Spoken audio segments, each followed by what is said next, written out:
Very much. All right, Renan, 2 minutes now to interpolate Chrissy. Good evening, Mrs. Speaker. Good evening. Pardon me if I may sound rude, okay?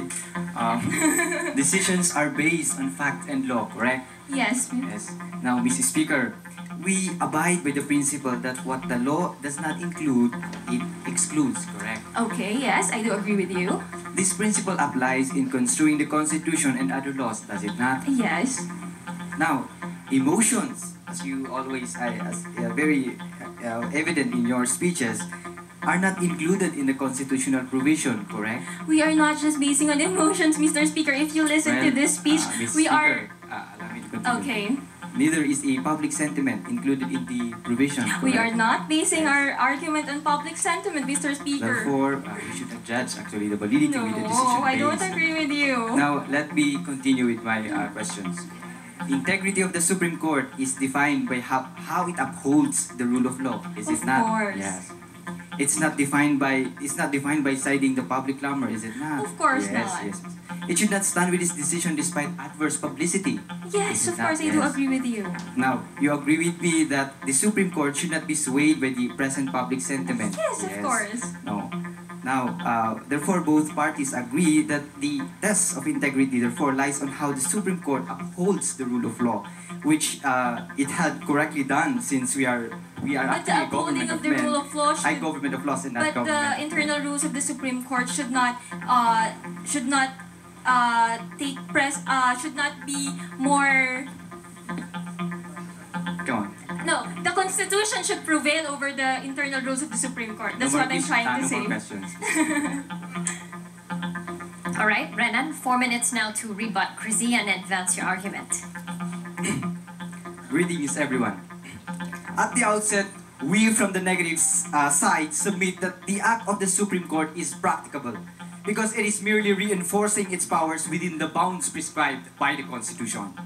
Particularly, this recall resolution is within the powers as enshrined under Article 8, Section 5 of the Constitution, which gives the Supreme Court the power to promulgate its rules in the enforcement and protection of constitutional rights, pleadings, practice, and procedure, which includes the power to suspend its rules in order to facilitate in the proper administration of justice. Now, what is just or fair is determined based on whether the constitutional and statutory rights of the parties are safeguarded, such as the right to due process. It has been consistently proven by the negative side that the right to due process was violated by the fact that it was the second division and not the special third division that decided on the merits of the case. Yes, Your Honor. Mr. Speaker, is this situation any different from instances when the compositions of divisions change because of vacancies and new appointments? It is actually the same, Your Honor, and the internal rules provide that these are actually it will be made a special division and can actually be subject to the review of the court of the Supreme Court and back. If I may move on, Your Honor. Further, the Supreme Court cannot be gainsaid to have flip-flop in its ruling when it allowed its members of its second division to rule on the second motion for reconsideration. We submit that the Supreme Court made a pardonable lapse. I say pardonable because of inevitable circumstances. There was retirement of justices and the fact that 200 to 250 items are deliberated on during the regular session of the division. Indeed, we empathize with the plea of the FASAP members because the parties are entitled to speedy disposition of case. 13 years is no joke. But what is more practicable?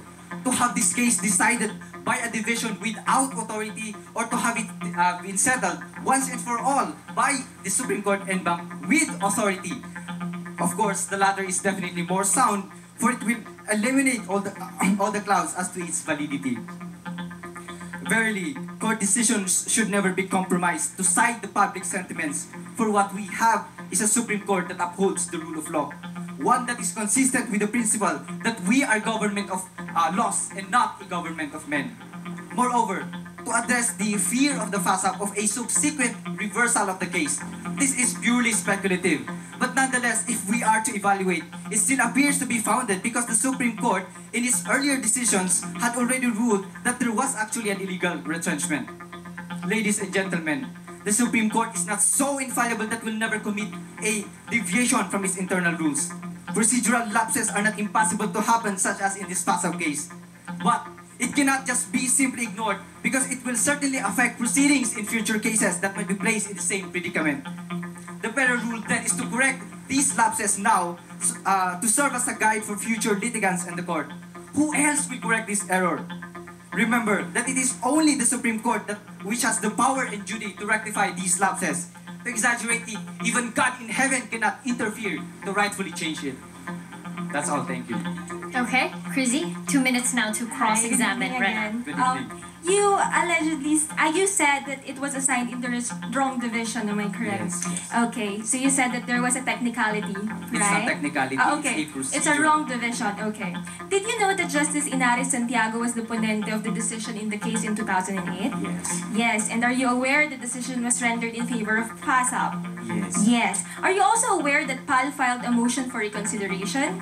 Pardon, Mr. Speaker? Are you also aware that PAL filed a motion for reconsideration Yes, after yes. rendering the decision? Yes. Are you also aware that upon the motion of PAL, the third division held an oral argument on PAL's motion for reconsideration? Yes. Okay, yes. But still, the third division denied the reconsideration. Yes. Yes. After the first MR was denied by the third division, Justice Santiago retired, am I correct? He actually inhibited and... No, Justice Santiago. Retired. She retired. Okay, and PAL filed a second motion for reconsideration, right, Mr. Speaker? Yes, but it was filed into the Okay. division. Okay. It is the Supreme Court's rule. Are you aware of AM number 99-8-09? Yes, that is the Okay. internal rules, right? No, it is the rule on resolution in resolving motions for reconsideration. Yes. Okay. Are you aware that paragraph 3 of that rule mandates that when the ponente of the decision retires, the case handled by her shall be raffled to the members of the division who rendered the decision? Am I correct?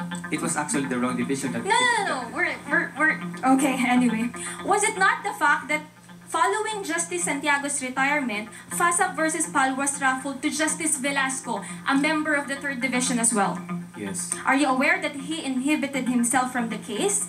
Yes. And that because of this, the case was re-raffled to Justice Brion, also a member of the third division, correct? Yes. So PAL's second motion for consideration had to be acted by Justice Brion. Yes. However, Justice Brion was subsequently assigned to the second division. Am I correct? Yes. Yes, this is where the error allegedly took place. But are you aware that according to Section 9 of the Internal Rules of the Supreme Court, when a justice is reassigned to another division, all his cases go with him? No. And that's under Section 9. And then you can say there is no That's all the technicality time we have, with the second division. That's He wrong. should Okay, Chrissy. second motion for consideration. All right, may now invite both sides to cross the house as our judges tally the scores. Square off. The CVC Law Debates will return after these messages.